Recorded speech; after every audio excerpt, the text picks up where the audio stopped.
भाडं भरता भरता जाणवलं की आपण स्वतःचं स्वप्न नाही तर दुसऱ्याचं स्वप्न पूर्ण करत आहोत. क्या क्या बात कर रहे हैं?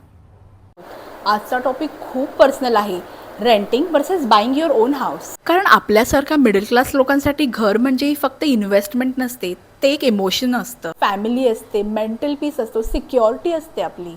आणि जेव्हा आपण रेंटवर राहतो ना तेव्हा एक नेहमी टेन्शन असतं डोक्यामध्ये की रेंट वाढवलं तर घरमालकाने आपल्याला अचानक खाली करायला सांगितलं तर मग घर नवीन कुठे शोधायचं, ते रेंट आपल्याला मॅनेज होणार आहे की नाही नवीन घराचं, अशा खूप साऱ्या गोष्टी डोक्यात असतात. बात तो सही है. अँड ट्रस्ट मी गाईज, या सगळ्यात पेनफुल फिलिंग म्हणजे कोणती असते माहिती आहे? जेव्हा तुम्ही कोणत्या तरी स्टोअरमध्ये जाता आणि तुम्हाला एखादी गोष्ट आवडते पण ती तुम्ही घेऊ नाही शकत, नॉट बिकॉज तुमच्याकडे पैसे नाही आहेत, पण ती वस्तू घेऊन तुम्ही ती घरात डेकोरेट करू शकता का कुणा दुसऱ्याच्या रेंटेड हाऊसमध्ये? गजब बेइज्जती है. माझा एक पर्सनल एक्सपिरियन्स होता. मी आयकियामध्ये गेले होते. तिथे मला एक पेंडेंट झुमर आवडला होता आणि मला तो इतका आवडला होता, मी ऑलमोस्ट 2-3 वेळा गेले. म्हटलं हा घ्यायचा आहे करून, पण मी तो कधी घेतलाच नाही. कारण तेव्हा मी रेंटवर राहत होते आणि तो म्हणजे तो सिलिंगला लावायचा पेंडेंट झुमर होता आणि मग त्यासाठी मला तो करावा लागणारी सगळी आटापिटा, तो खर्च, मी म्हटलं रेंटच्या हाऊसवर का स्पेंड करावं ते. आणि प्लस त्याच्यासाठी मला त्यांची परमिशन पण घ्यावी लागणार होती की तिथे ते पूर्ण पॅचवर्क करून तिथे तो पेंडंट लावायसाठी मला खूप असं काम करून घ्यावं लागणार होतं. त्यामुळे त्या एका गोष्टीसाठी इतका विचार म्हणजे टू मच होता. आणि शेवटी काय, हे सगळं करूनही एक दिवस तुम्हाला ते रेंटचा हाऊस म्हणजे सोडावंच लागतं ना. And trust me guys, that feeling is very painful. मी माझे ना काही फोटोज टाकेन, मी माझ्या रेंटेड हाऊसचे, मी तिथे कसं डेकोरेट केलं होतं. आणि लिटरली जेव्हा मी तिथून निघत होते ना, आय फेल्ट रिअली बॅड.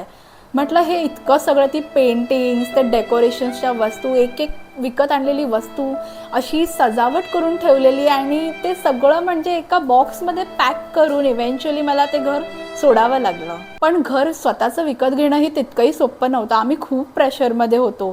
ते डाऊन पेमेंट अरेंज करणं, लोनची अख्खी प्रोसेस, मग ते EMIs मॅनेज करणं.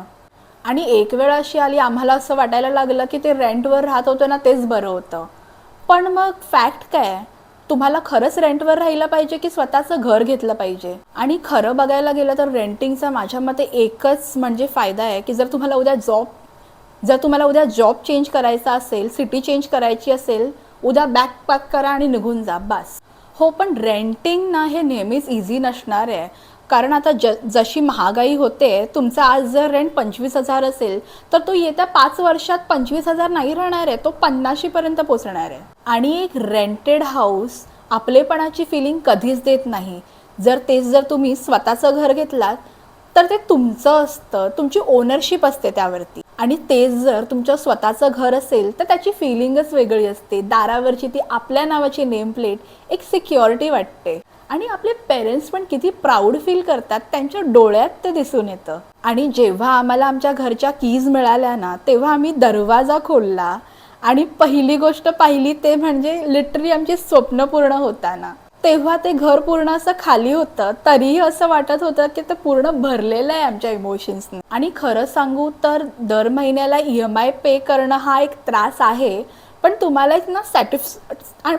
एक ना सॅटिस्फिकेशन पण मिळेल की तुम्ही EMI पे करताय पण तुमचं एक ॲसेट क्रिएट झालं आहे. आणि रेंटेड हाऊसचं काय, महिन्याच्या शेवटला पैसे गेले की विषय संपला. आणि माझ्यामध्ये रेंटिंग हे तुम्हाला फ्रीडम देतं, पण ओनिंग हाऊस ही तुम्हाला एक स्टेबिलिटी देते.